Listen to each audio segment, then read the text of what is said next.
ఇద్దరు పిల్లలది మీరు తెలుసుకున్నారు కాబట్టి, so how was your experience? అంటే కంప్లీట్ క్లారిటీ ఉంది అండ్ దాంతో పాటు everything is matching with your mind set.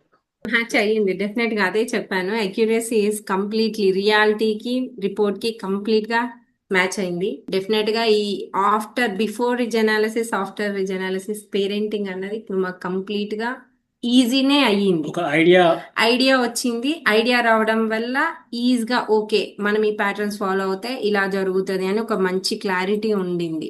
Okay, ఎందుకంటే చెప్పాను వర్క్ అవ్వదు ఇక్కడ, అసలు ఎంత వర్కౌట్ చేసినా వర్క్ అవ్వదని తెలవడం అన్నది ఇట్స్ గుడ్ థింగ్. యాక్చువల్ గా మనకు రిజల్ట్ రాదు, అక్కడ వర్క్ చేయడం వేస్ట్. అది ఇంకా ఇప్పుడు అది మనకు తెలిసింది, ఇక్కడ చేస్తే అవుతుంది, ఇక్కడ చేస్తే అవుతుంది అని.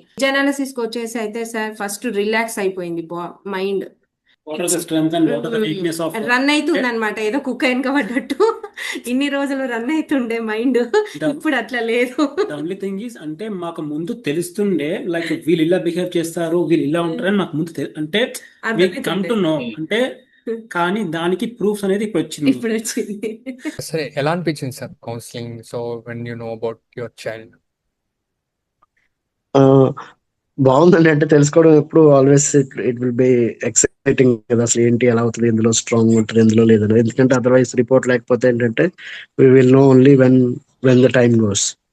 బట్ దీనికి ఏంటంటే అట్లీస్ట్ ఒక idea, mean at least by the make of the brain strengths ఏంటి, ఏరియాస్ ఆఫ్ డెవలప్మెంట్ ఏంటి తెలుసుకోవడం బాగానే ఉంటుంది. So that we can also have an idea ఏంటి, ఎక్కడ చేయాలి, ఎక్కడ కాన్సన్ట్రేట్ చేయాలి అన్నది.